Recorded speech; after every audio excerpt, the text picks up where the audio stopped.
Hi, welcome to episode 11 of Book Read. I'm going all the way to United Kingdom very, very shortly to meet with author LEE Benson.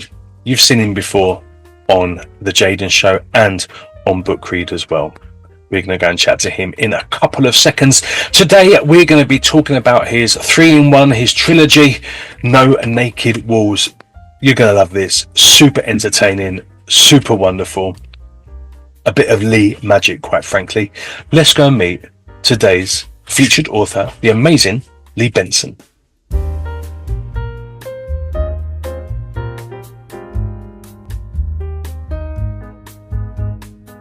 The incredible LEE Benson. Welcome, mate. Book Read episode 11. How are you doing? Well, considering the weather and it's England, very well, thanks, Jaden. Amazing. It is. That's amazing. I'm super excited to have you on today's show because you're going to be reading from your book, No Naked Walls. You're never going to find a naked wall in any of my establishments, quite frankly. That's good to hear, my man. That's Never. Good to hear. I have friends in Devon, and they're my tribe. Just the two, but we're a very small tribe. And you go into their house, and he's a graphic designer and everything like that. So he's really super like meticulous with there is not one space on any of his 3-bedroom house walls that isn't. It's like being in the most amazing fantasy museum. It is just, I could sit there for hours and there really isn't a space, and it is so perfectly aligned that it doesn't even feel chaotic on any level. It's just Totally get it. Yeah. When we moved into this place here, and my wife was spending 3 hours doing her nails, and we were going to a wedding up in Durham. And we just moved in that Saturday, and she was doing it. I hung 138 paintings on the walls here. Bang, bang, bang, bang, bang. And I finished before she'd finished the last. And they've stayed like that for 10 years. And nails? Nails, they've been redone, the pictures on the walls. And for the first time in 10 years, we've just done a whole stairs landing, the bedrooms, the kitchen, the dining room. I had to take all the pictures down and put up a third because I had to put all those pictures on the wall just to hide the fact that the wallpapers were So now it's all nice and big pictures, space. I'm thinking, oh, this is novel. I'm coming from an art gallery background, so I've sold a few, moved on a few, and I still sneak the odd one in, because there's just room for that one, as you should. Just fit in that little bit there. Love it. Absolutely. No, too bloody. But I met a guy who was in the Guinness Book of Records because he didn't have one wall. He built in his house, he bought a cottage, then next door, and he ended up with 6. And he made sliding walls, 3 sliding walls. So he had 3 layers of art. So at any one time he'd slide. And when he bought something from me, he bought a sculpture. He said, I've nowhere to put. I said, well, do you use your fire? He goes, no. I said, well, make it the fire grate then. And he bought the painting. We made it a fire grate frame. So I managed to find one space for his picture. Yeah, one more space. Amazing, mate. Oh no, yeah. I love it. And so my friend's house was literally just packed, but superbly, unchaotically placed. I mean, it was just exquisite. And the garden was like all up the house. You'd have like painted, beautifully unpainted like lizards and gargoyles, and it was just like the and Buddhas, beautiful Buddhas in the garden. Does he have an apple mac in the garden though? Probably not. Have you? Every garden should have a tree or an apple. I have an apple mac, an old one of those ones that used to go on a metal pod, and it was there for years. What is that, a computer in the garden? No, it's an apple mac, It was my piece of garden fern because it was such a beautiful, iconic piece of sculpture. It became a sculpture in the garden. Nice. I got a radiator and hung it on the wall. I think very similar. It's arty. People go, we don't do these sort of things. Yeah, well, you should do. It's normal. It's normal. Well, it's better than a hollowed out cow or something, so. Yeah, that's only Milton Keynes, isn't it? So. But anyway, let's get back to your book. Yes. Let's just kind of recap about what got you into writing, and then tell us a little bit about the book, how it came about. Well, it goes back when I was 16. I got glandular fever, which screwed up my academics, and I started writing poetry. And years later, that poetry became songs in the band in the 80s. And then years later again, I had an art gallery in Birmingham from 1999 to 2014.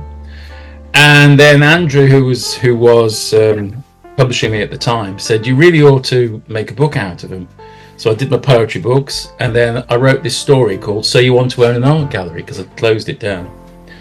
And it was anecdotal. It really wasn't about, in fact, it says it's not an instruction manual. It's about people, predatory female staff, mad customers, crazy artists, fueled with tons of wine and everything. And that really was the real world. And I just bent the stories a bit. And then the second book was Where's Your Gallery Now? Because I had to close it down after 14 years. They wanted to double my rent, and I went, well, to hell with that. Sad Cafe closed down the gallery. We had a party that went on for 3 days, as one does. And then the next book was Now You're the Artist, Deal With It, because I turned to watercolours. First exhibition was in the Brownston Gallery down in Devon, and sold 3/4 of my watercolours, which was shocking to me because I went to pick the lot up and they weren't there. Amazing. So that became the third book. So then the 3 books were out, and I put them together as a trilogy. But now I'm actually writing book 4 of the trilogy, where they go off to the Caribbean, as you do. Great, love it. But the book doesn't end. It doesn't end the way I wanted it. It ended the way Andrew wanted it, but I'm on my own now, so it's going to end differently because we're going to the Caribbean, you know, and it's great. Oh. And my highlight is he gives an art class, the protagonist in the book, and he has it at 3:00, and this woman comes in. She goes, 3:00? What do you mean 3:00? And I'm writing it down TREEEOCLARKE, and spell checks going, what the. You know, and my wife comes in, what are you doing? I said, read this. She goes, oh, that's hysterical. I said, yeah, I thought that. Thank you. So she's given me the seal of approval. So that will come out later this year. Book 4 of the trilogy. Well, we need to be doing another. We've got quite a few book reads planned then, I believe. Yeah. Because we need to also be talking about your kids' books as well. Yeah, I've got a new one of those out. And I've got one which my daughter has said, you've got to censor it because it's too scary, called The Puddle Monsters. And it's where not puddles in a drawer and like pretty things that look like monsters. The puddles get you. You put your wellies into the puddle, you're gone. Wow. But it was so scary. She said, Dad, that's too scary. And I went, isn't it? So we have a happier ending, but I can't tell you that yet. Okay, we not topped and tailed. You'll have to wait for another 6 months. We need to get that diary out after this show, mate, and a few more book reads in. But today, No Naked Walls. How did that book come about? There were the 3 books. I decided to put it together as a trilogy, calling it No Naked Walls. The cover was one of my lovely friends and artists called Glenn Badham, and I have the picture, and every time I look at that picture, it reminds me he's leaning against the wall, and there you are. You can just about see it. No, you can't see it. You got the picture of it, and he's leaning, and the sun's set, and I'm thinking that is me. And I rang him up and said, Glenn, I need a cover. May I use this picture? He said, oh, with pleasure, because there's a chapter in the book with him. We went to a musical venue, and the guy would just get a little sketchbook and he'd draw scribbles and then come back with 6 masterful paintings. Wow. And all the women just were throwing themselves at him. He was a happily married guy, but going, is that what it takes to pull birds? Yeah, you just have to sketch. He also happened to be a bloody good looker and also a professional dancer, but that's beside the point. But apart from he's on the front cover and the back cover of my book. And so it's called No Naked Walls because no wall should be naked. It's awful when somebody has one picture and you go, whoa, what's going on? I sell art, therefore put pictures on your wall, put anything on the wall. Put your mother-in-law if you have to, but put something, don't leave it naked. Not your mother-in-law naked.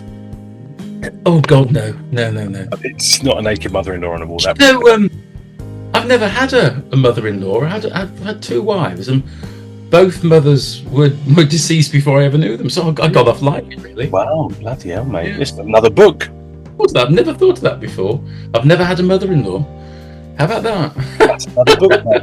Hey, that's why I don't look 69, hey! So, mate, and amongst all my 3 fans, 2 whippets and a gerbil, are desperate for you to read a bit of it. Would you like to? You'd like me to read a little bit of No Naked Walls? It would be an absolute pleasure. For me too, mate. Okay, I'm going to let you get on. Right. Hi, well, I'm going to read you 3 short chapters from No Naked Walls. One from part 1, which is So You Want to Own an Art Gallery. Part 2 is Where's Your Gallery Now? And the third is Now You're the Artist, Deal With It. So I'm going to open up and they're all about colours, because colour is very important. Without colour, you've got nothing, and black and white isn't even black and white, because white is the presence of all colour, and black is the absence of all colour. So everything's got colour in it. The motto of my gallery is to be put colour into your life. This is from book 1, and the chapter is called Grey. It goes like this. Grey is not a colour, it's a condition. Now, how well do I remember the sentence? It's been with me all my painting life. Anyway, it's a Wednesday. It's a sunny morning, it's cold and crisp, and you can see your breath vaporising into the sky. The door is open, the heaters are blowing out and inviting warmth. In strolls a well-dressed gentleman, slightly long hair, trilby hat, and an old-fashioned style of full-length tweed coat with attached cape. He has a red kerchief tied around his neck, and his brogues, though well worn, are well polished. Good morning. I'm looking for the proprietor. Now, as you know, I don't allow random artists to turn up to see me without an appointment. Yet this man has a compelling aura about him, and I'm intrigued by his take on contemporary dress codes. I'm he. May I help you? I'm wearing a leather jacket, long hair, and loud designer shirt without a tie. I'm examined in disbelief. I own this gallery, I confirm. My friend has mentioned your establishment, and you apparently have a rather good reputation. Well, that's a good start, I say jovially. Do you actually sell this modern work? What sort of people purchase it? I must confess I find it a tad difficult to understand the concept, he said, looking round the gallery. Well, this is a challenge to rise to.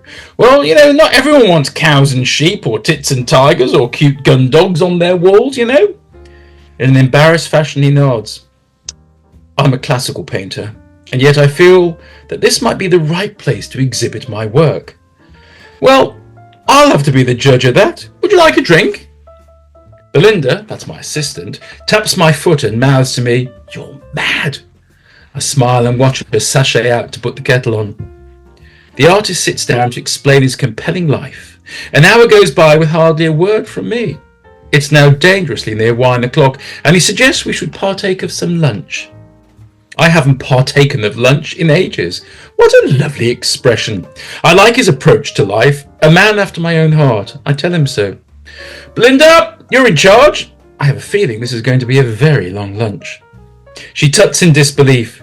You'd have thought she'd have been used to my bon venue habits by now. There's a rather good restaurant round the corner, he says, as if working here I wouldn't know that. Like an ending to a vintage movie, we set off for the world of wine, food and good banter with a hint of gossip. There's an amazing honesty to my new drinking buddy, and his knowledge of history and love of life helps the lunch along no end. And also with 2 large gin and tonics before a 3-course set menu, and the decision to wash it down with 2 Serb French red wines, followed by 2 large vintage ports. In fact, lunch flows seamlessly into afternoon tea without either the sandwiches or the tea. I'm getting a premonition. The one that feeling deep inside of a significant friendship is in the making? Despite the alcohol trying to cloud one's judgment, this is a start of something. I know it. This man just might be the catalyst to getting my own artistic career kick-started. Who knows? In the end, we shake hands, and with a lilt in his step, he leaves me to pick up the bill. I carefully reach the exit of the restaurant, feeling like I've had a great time with a distant uncle who knows all the answers to everything important. Or it might be that I'm just rather pissed. I wander round the block to put my head back into gear or two, and it's approximately 5:45 before I drift back into the gallery. A Casablanca quote comes to mind. It looks like it's going to be the start of a perfect friendship. Please don't get me wrong. It isn't sexual. It's the coming together of 2 totally different people with a common liking or 2, namely wine, women and passion. For art, that is. My thoughts are interrupted by a loud bang. Belinda's dropped the order book to the floor deliberately. She regards me like a scolding teacher and spits out her grievance. We need another assistant, and I don't like being on my own with all this expensive stuff. It's not stuff, I say. My natural heartbeat reasserts itself. My aunt, I call her my aunt, is looking for some part-time work. My mind is elsewhere. I know it's dangerous, but sometimes one is allowed to separate oneself from the reality of work, especially after a large glass of port. What? Oh, right, fine. Ring her up and see if she'll come in. Oh, that's good, says Belinda. She's in town tomorrow, and I could get her to call by and say hello. I could take my lunch break with her. Bless women, they're always ahead of the game. All right, yeah, that's fine. Giving in seems the easiest option. Belinda is obviously excited. I don't know why. She always has an aura of nothing fazing her. Emotions don't usually register in her expression, let alone in her eyes. She even gains an unaccustomed spring in her step. It resembles happiness.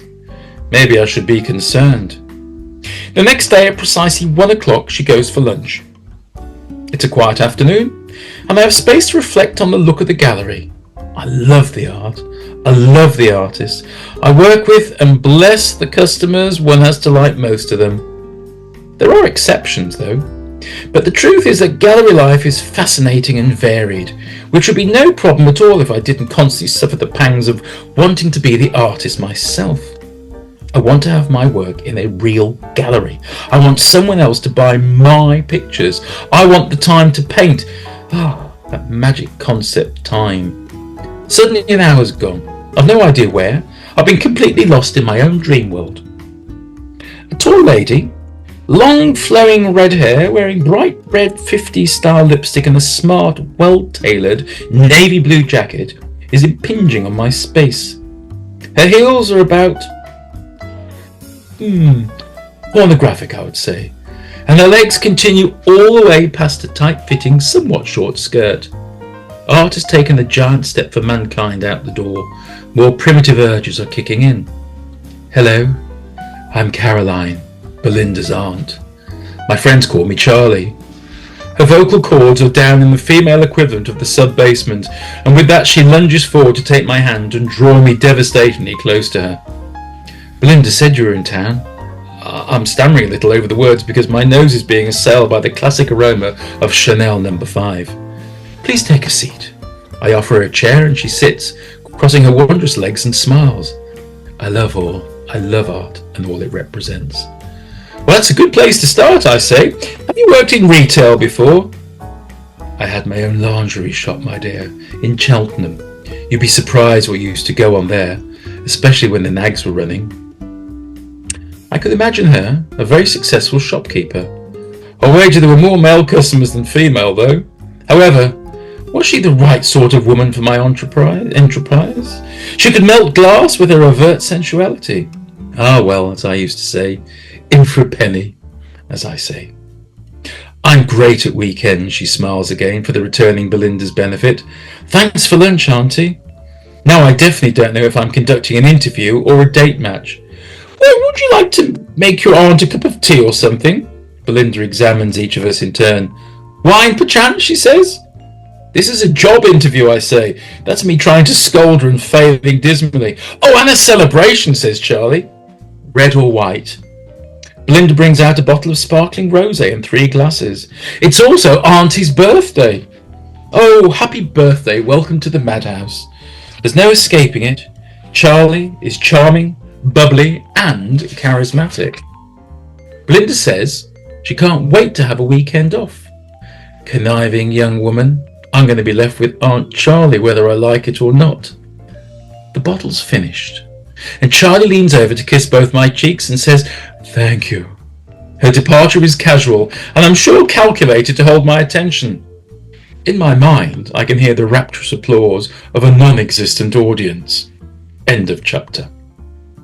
And now I'm going to take you into book 2 for a little bit of something else going on. And this is a little bit called Payne's Grey. Grey is an amazing colour where you just have a little bit and it goes so far. It's a fabulous grey condition. Payne's Grey is a very useful and very dangerous colour. Just the smallest amount does wonders, but use it to excess, and the blackness in it is damning and ruins everything you do. Mrs. Topping, one of the customers, is on the phone. She's wailing and shouting out nearly simultaneously, we're a gallery, not a domestic abuse helpline. From what I gather between the sobs and tirades, Mr. Topping has been a naughty boy. How naughty is not for me to say, but apparently the nude painting over the bed is causing a lot of stress in Mrs. Topping's life. He's always staring at her. I originally bought it from you thinking he'd love it, but that bitch has taken over our lives. He's obsessed with her. I tried to calm her down, saying it's only a painting. Apparently, that's entirely the wrong thing to say. No, it's not, she wails. I've met her. He's bloody well having an affair with the bitch. How can anyone have an affair with a painting? I managed not to say that to her, though. He decided to take up life drawing. There she was in his class. Her bitch is over our head in our bedroom and he's shagging her senseless. There's a momentary silence and then an enormous crash of glass followed by further wailing. Hello? Hello? Mrs. Topping? Are you all right? Phone's picked up again and she says, I've done it. I've smashed the little whore to pieces. I'm so sorry for the trouble. I just had to speak to someone. Are you okay? I hope. I sound as concerned as I feel I should. I've broken the painting, she says. Do you think it could be repaired? Apparently, the truth is she's as drunk as a skunk and jealous as hell of a mere painting. As I say, it's not my role to judge anyone, and I like to think that I show genuine concern for the people I meet in my business capacity. Mrs. Topping is crying down the phone, and no man likes to hear a woman cry. It upsets us beyond belief. What? No, Mrs. Topping. Why don't you come in and have a nice glass of something special next time you're in town? Oh, yes. Thank you so much. It's a good idea. We'll come in later. Oh, I didn't mean today. Oh, God. Do you mean with Mr. Topping? Me and Mr. Topping's credit card and my bestie Lucy. Her mood has suddenly changed completely. Methinks it's time to batten down the hatches and prepare for war. I mean, an old-fashioned romantic at heart. I like the world to be nice and peaceful. I'm not into violence and disharmony, and the Topping conversations has generally upset my psyche. Are you all right, boss? Belinda says. I'm a bit shook up with Mrs. Topping's drunken battle cries and woes down the phone. She's bloody jealous of a painting. Belinda heads off to the kitchen, returning with a glass of red wine she knows I desperately need. Oh, bright girl, our Belinda. I drink it down in one. I'll never figure out the female race. Ha ha, she says. You're not supposed to. Let me handle her when she arrives. Oh, with pleasure. We spend the next hour sorting the catalogue for Bruce's show. What do you think we should call it, I ask. Willie's on Parade, says Belinda, and we both break into peals of laughter. No, seriously, I say. We eventually settle on a title after half-heartedly exploring hard and soft, it's all in the dangle, and best of all, let me paint your beep, beep, beep, beep, beep. The title of the show is to be Trust, which, a little piece here, was actually the first male nude exhibition I ever had in my gallery without the meat and two veg showing, but it was very good. Belinda assembles the images. She's good on the computer, unlike myself, who hasn't the foggiest idea which buttons to press. Time flies, and Mrs. Topping and Lucy walk in, dressed to kill, literally. Good afternoon, ladies. You look like you're on a mission. Mrs. Topping is dressed in a smart, dark grey suit, with the tightest three-quarter length trousers and high heels, Payne's grey at its best. Lucy is in rather too tight a blouse and blue flared culottes. She's teetering on a pair of severely dangerous high heels as well. I'm so sorry about before, darling. It was most unprofessional of me. As long as you're all right, Mrs. Topping. Oh, do call me Tina. I've told you before. There's a smile cracking her well-made-up face. Belinda takes control, producing a bottle of fizz. Oh, thank you, my dear. I want something different above my bed. There's room for something special there now. Belinda offers Tina a chair beside the computer screen and shows her some of Bruce's paintings. The girl has a wicked sense of humour, and before long, Tina Topping finds one she loves. That'll show him. Just look at those thighs. Makes me want him right now, she says in an undertone. Well, I suppose if Mr. T turns out to be bisexual, he might like it too. Keep stum on that thought. I want it, she says. When can I have it? Well, the work arrives next Tuesday for the exhibition opening on Thursday. Well, it's mine. I want it delivered on Friday. Belinda writes the order, and bless her, asks for the credit card. How much shall I put through? Oh, all of it, says Mrs. Topping. How much is it? Belinda looks at me helplessly. Oh, I think it'll be about 10.5, but for you, Tina, let's say 9,000. Oh, perfect, she goes. And I want that beautiful glass piece on the table too. It's a rainbow, and I feel like I found my crock of gold. My grandfather was Irish, you know, drank himself to death on pochine. The Irish have a lot to answer for then. Distilled potatoes is only good for arthritis, one of my uncles used to say. How about another glass of bubbly, dear? Well, I'm happy to play barman this time. Lucy picks up a glass bowl and holds it up to the light. Oh, you don't mind if I touch it, she said. No, not at all. I love the way the light bursts through and the cuts are superb. This would look so good on my dining room table. Before I can say anything, Tina says, oh, add it to my bill. Don't be silly, Tina, I couldn't possibly. Oh, shush, she says. Yes, you can. Neither Belinda nor I say a word. We let the two ladies fight it out. Luckily for us, it takes mere seconds to reach a blissful conclusion, and the piece is added to the bill. Tina places her hand on my shoulder and gives it a squeeze. Will you come and deliver my paintings for me? Oh, it'll be my pleasure, I reassure her. The two ladies leave in a far more jovial mood than they arrived in. What's that expression? Retail therapy. Well, that's one Willie down, 19 more to go, says Belinda in a jubilant mood. Well done, that girl, I say. This really is a great way to start a show, and the work hasn't even arrived yet. It does the next day in 2 huge crates deposited outside the front door, just as I arrive to open up. The crates contain enough wooden boards to make a garden shed, I reckon. Armed with my trusty electric screwdriver, I unscrew at least 200 brass screws. Slowly but surely the containers release their goodies. Bruce has packed the paintings magnificently, with each canvas wrapped first in shrink-wrap film and then in bubble wrap. They take forever to unwrap, but eventually the contents lay spread out on the gallery floor, leaning against my skirting boards. Without a shadow of a doubt, this is going to be a very different exhibition to anything I've ever shown. And showing is definitely the word for a room with 20 naked men, even if, in fact, each picture is of the same man. By the time Charlie and Belinda arrive for work, I've managed to hang half the show. No comments, please, it's too early. And Charlie seems genuinely fascinated, while Belinda looks somewhat ambivalent. The whole show is hung within the hour of opening up, apart from a spot of tidying up here and there, a few sculptures to dot around, and the gallery's ready. And all we need now is a lot of luck, a lot of red dots placed on paintings, and a damn good opening night. I've been very selective with my invitations this time, as our sponsors have already asked quite a few of their clients and acquaintances. Thursday. Bruce walks in at midday. I wait for his comments on my hanging. Well, I think they read very well, he nods in approval. First hurdle over. Now we wait for the opening bash, and I'll stop it there and move very briefly to a scene where I am now the artist, and I'm asked to go to an art class with some lovely old biddies. I'm attending an art class around the corner from where I live, so it'll be a gentle walk, and if there's wine on offer, then a gentle swagger back. It's being organised by Beryl.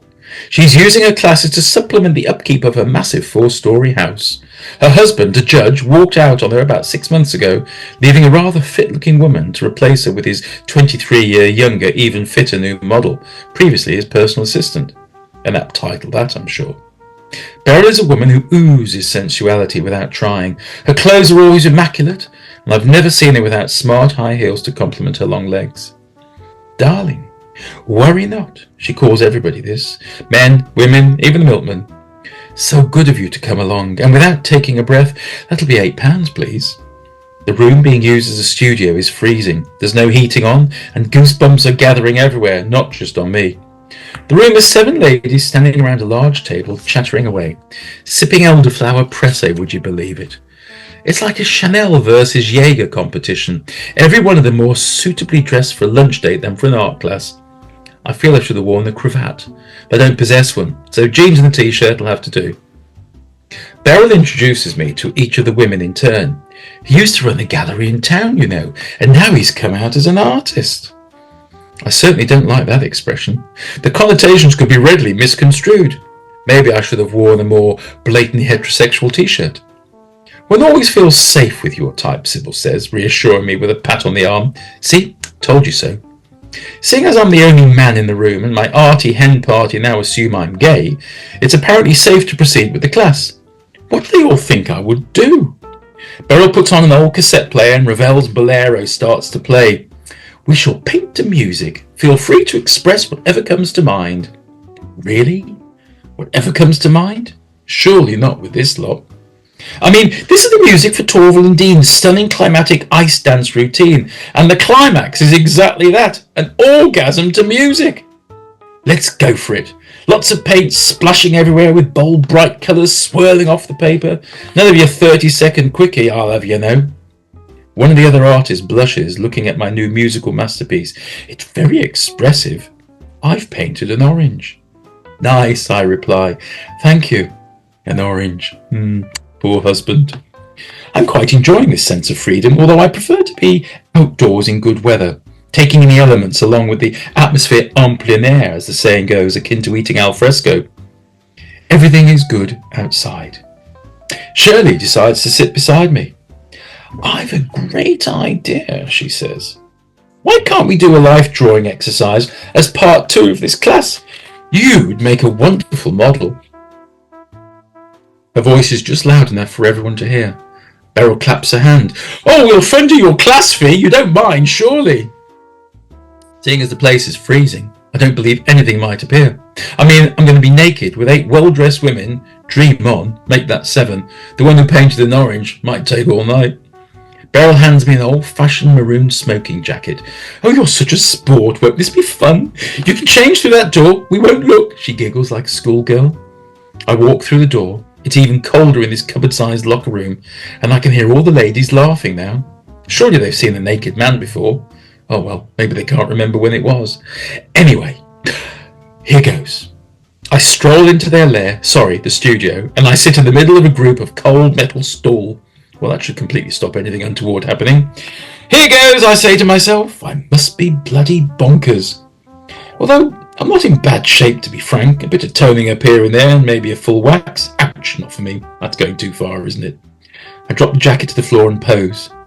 Mabel nods her head while sharpening a crayon and lets the bits fall to the floor. Ooh, I hope you stand for us later. I sincerely hope not, I smile. A titter reverberates around the room. I remain perfectly still, and my body is stiff from the cold. Never mind blue in the face, I'm blue from head to toe and everywhere in between. Furthermore, I've never heard a room full of women so quiet before. Hypothermia? Interesting topic, but not something I was considering studying in depth. Now I feel I'm gaining a master's in the subject. Suddenly, and without warning, my teeth chatter and an involuntary shake develops. Hang on, love. I'm nearly finished, says one of the women. I'm totally finished, I chatter. I'm frozen. Oh dear, says Beryl. I'll put the heater on. Bloody hell, she could have done that in the first place. She leaves to return with a vintage 2-bar electric fire circa vintage. You can see the red and black wires hanging loose from the plug. Is that thing safe, I inquire. Oh, don't worry. It's never let us down since we moved here in 1964. Cost a small fortune, this heater. Top of the range it was as well. She plugs it in and it splutters to life, humming as the 2 electric coiled elements are called into action. It does have the desired effect, though. Heat, dry, electric, dusty smelling, singe tasting heat. But she is right. It works. So I do as I'm told, and this time in glorious vintage heat surround, stand with my right hand on the stool and my left leg crossed over my right, a relaxed violin stance without the fiddle. Watch it now. Surprise, surprise. I'm invited back to the class another time. I get dressed and check what the budding artists have painted. Well, one thing's for sure, I've never seen myself look like this collection on paper before. Even my mirror is more complimentary, and that's saying something. I've tried to capture your inner strength, says one. I nod and move on. Ooh, you're very good, you know. You've got lovely arms. Thank you. I've heard that before, I smile. What did happen to Miss Top Hat and Tails? Oh, yes. She left me. Another chapter beforehand. Let's all have a drink to celebrate. Beryl is beside herself and beaming. You must let us sketch you again. I won't charge you next time. I don't think I'll make a living being a life model, at least not as Beryl's rates. Thank you. Maybe when the summer arrives. Will you open the bottle, please? It's a Chardonnay, Australian. I give her my loveliest smile. I break the seal and unscrew the lid. Aldi, £4.99. You got to be joking, haven't you? I pour the harsh yellow liquid into plastic cups. Some habits I just cannot give up. Drinking cheap red wine is a no-go, ever. You're not joining us for one? Beryl takes the bottle and fills a beaker to the top. I don't drink white wine. Well, would you like a drop of whiskey? I think there's some in the lounge downstairs on the right of the hallway. Pop down and have a rummage. Maybe next time, I reply. So it won't be a stagger home then, will it? Ladies, there's only one slight disadvantage to this life class. I was unable to draw. Who's volunteering next time? There is a total silence in the room. Young man, I would never show myself undressed. I don't believe my husband's seen me unclothed since our wedding night. Shirley moves in right beside me. I'll undress for you if you fancy coming round to mine sometime. Not here, though. You know what? Art can be a very precious pastime. It's also very precarious, and it's all in the name of research. Sometimes you just have to make sacrifices. That's where I'm stopping. No Naked Walls by Lee Benson. Mate, you should have been on Jackanory. Like, telling that story. Maybe not so much adult version. Jackanory After Hours or something, maybe. Jaden, I always wanted to be on TV. I always wanted to be on a children's TV show. I was actually on Blue Peter. I remember you saying single for Coventry City, and I was on it. I'm thinking, this is where I need to be. I've done 6 of my children's books on TV, and I love to perform. But when you read your book, you can't read it. You've got to be the characters. Be it, absolutely. And if you can engage the audience and you get away with it, and you can add little bits of nuances, and you see them going, then that's what a book should do. It's different when you read it yourself. But if you have a voice, you want to engage the audience. So I hope the audience out there will go and buy the book, because it's worth it. And I hope they do a good job at kind of bringing it to life the way you did as well, quite frankly, with their own. If not, ring me up and I'll read the whole book. So if you want the book read to you, get in touch. Are you doing audio books? Well, actually, in lockdown, Jaden, I read a chapter a day. But it was outside, so you hear the birds, lucky because there weren't cars, and I read 60-something chapters over 60-something days. And so you see me T-shirts, whatever, outside, and I thought, I've spent all that time, why didn't I do it in the studio? So I'll redo the whole thing at some point. Maybe, when you find when you're not putting up more pictures and you find a little bit of spare time, maybe that's your next venture. Audio. That's a good idea. That was amazing, mate. That was absolutely amazing. People at home, obviously, Lee B. That's not the issue. You've just heard him read from this book. That is what this whole episode is about. So where is it available, Mr. Benson? Oh, the great big store in the sky, as Mum used to say, Amazon, or on my website, which is thecreativenoir.com. You can get signed copies from me. Send them around the world. Absolute wonderful.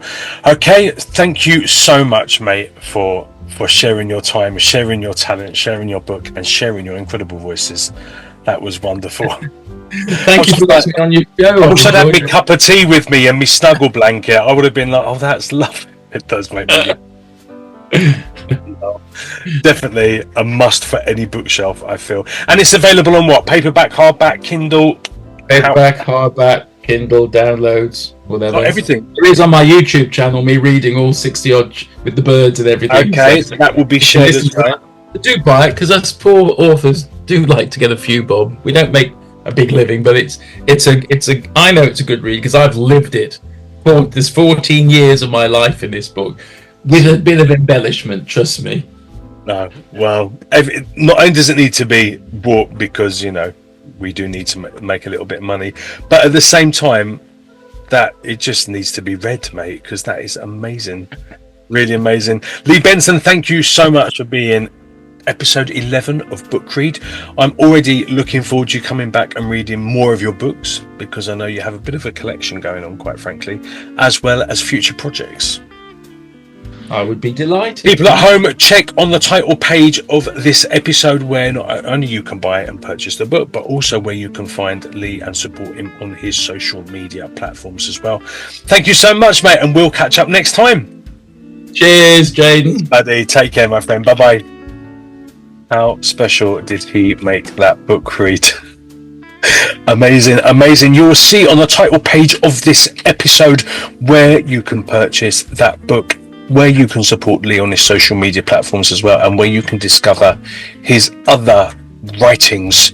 The man is wonderful. Please go and check him out. Please go and buy that book. It's definitely a must for your bookshelf. I hope you've enjoyed episode 11 of the book read. I'm already excited to be back with you for episode 12 coming out very, very soon. So please make sure you subscribe. Please make sure you share. Please make sure you comment. If you have any questions for Lee, put them in the comment section. Then Lee and I will get together so Lee can answer your questions personally. Please share. Please like.